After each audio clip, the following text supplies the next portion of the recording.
You probably have heard of, learned about, or have read the Bible. But there's a question you probably have thought of at least once. How was it even made? Well, to answer this question, we have to go back, like Bronze Age back. In the land of ancient Egypt, there was a pretty cool guy called Moses. Moses was called by God to deliver his people, the Israelites, out of enslavement by the Egyptians into the Promised Land. Now, what is the Promised Land, you ask? Well, it is a not so controversial place in the Middle East, at the time known as Canaan. So, as Moses was bringing his people to Canaan, he wrote down a lot of information about the history of his people. This included the story of the first humans, a guy named Noah who decided to stay faithful to God when literally no one else would and survived the massive flood, and of course, the founder of Moses' people, Abraham, who was promised by God that the land of Canaan would one day be the land for his descendants. Moses also wrote down everything about what was going on while he and his people traveled to Canaan to establish Israel. This included laws that God commanded the Israelites to obey and also how to set up this new nation. All of the writings of Moses were compiled into a big book called the Torah, which literally means instruction.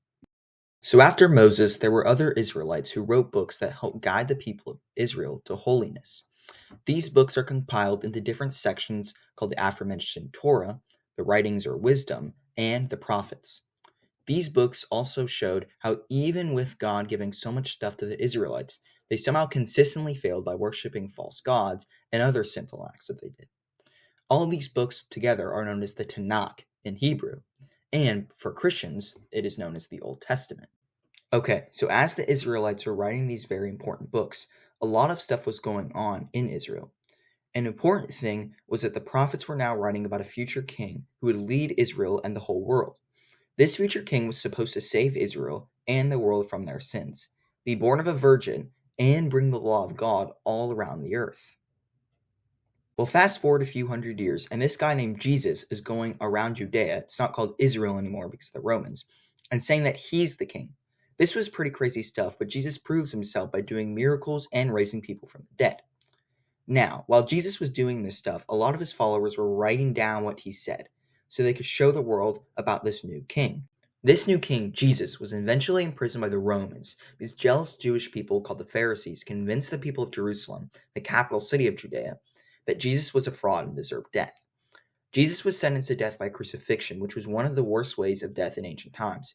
However, proving himself as the Messiah and God, he rose from the dead 3 days later, prepared his followers, called the apostles, to spread his word around the world, and then he ascended into heaven. So after Jesus ascended into heaven, the apostles began to go around the world, spreading the word of Christ. The apostles Matthew and John wrote their own books about the life of Jesus, and a guy named Mark wrote down what he was told about Jesus by the apostle Peter.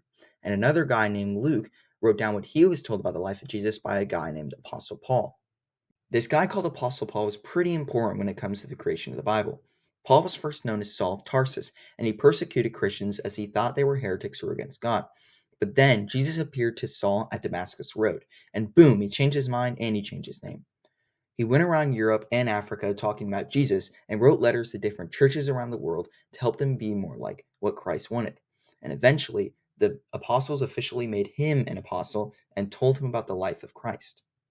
Okay, so before we continue, there were other people who wrote in what is called the New Testament of the Bible. And these people were Apostle John, Jude, St. Peter, and Luke. Now that that is out of the way, the apostles were almost all executed by the Romans except John, but the apostles' writings lived on through their followers. These guys were the early church fathers who helped start up the church in its infancy and made a lot of important theological points.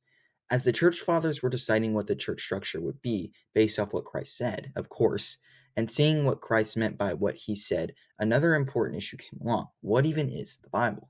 Eventually, in 393 AD, many bishops came together to discuss this. Of course, it was discussed before, but nothing was ever made official. The main reason why this was such an issue was because many heretics cited false gospels like the Gospel of Thomas in their arguments. So it was best just to declare what is truth and what is not truth. In the end, the decision on what the New Testament would be was easy. It would be 27 books long with 4 Gospels and 23 other books, like the letters of Paul and books like Jude and Revelation. The Old Testament, however, was much more hotly contested. The main issue when it comes to the Old Testament was something called the Apocrypha. The Apocrypha are a group of books that are written in Greek and Hebrew. These books were in the Greek Septuagint, which was the Greek version of the Tanakh, which is the Old Testament. However, the Talmud, an important Jewish theological text which was made from 200 to 500 AD, wrote about the Septuagint negatively, saying it was similar to when the Israelites worshipped the golden calf and that it was a dark day. This led to the process of phasing out the Greek Septuagint. So while the Jewish people believed that the Apocrypha was not inspired, early Christians believed it was. Of course, many church fathers believed that the Apocrypha was not as inspired or didn't have as much authority as the rest of the Old Testament. One of those church fathers was St. Athanasius. In the end, the church ended up declaring the Apocrypha as biblical, with the Council of Hippo in 393 AD and the Council of Carthage in 397 AD, both declaring a full 73-book Bible. Now, the Eastern churches and the African churches did have different ideas on what should be in the Bible. Many books were seen as authoritative or partially inspired by councils, but don't need to be in the fully canonized Bible. Other parts of the church have a larger Bible, with the Eastern Orthodox having 76 books in their Bible, and the Ethiopian Orthodox Church having 81 books in their Bible. The ideas of the Apocrypha were still agreed upon, even with the African churches splitting from the rest of the church, and the Western church and Eastern church splitting, until the Protestant Reformation. The Protestant Reformation changed, well, a lot. It changed the ideas of church authority, salvation, and much more. One of those ideas that were changed was the idea of the Apocrypha, which literally comes from the Protestant Reformation.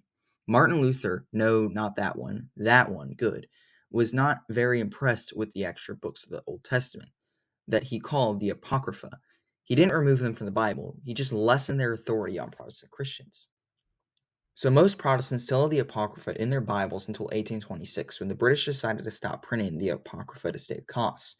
Of course, Britain had a lot of influence in the world, especially the Protestant world. So them cutting the Apocrypha led to an Apocrypha-less Bible being universal among almost all Protestants. And that is pretty much where we are today. The Bible, in its different layouts, has been translated into more than 700 different languages, and the New Testament in more than 1,600 different languages. Even though Christians have different Bible versions, we still all agree, for the most part, that other books that may not be included are still partially inspired or authoritative, just not enough to make it into their specific layout, unless you are Ethiopian Orthodox.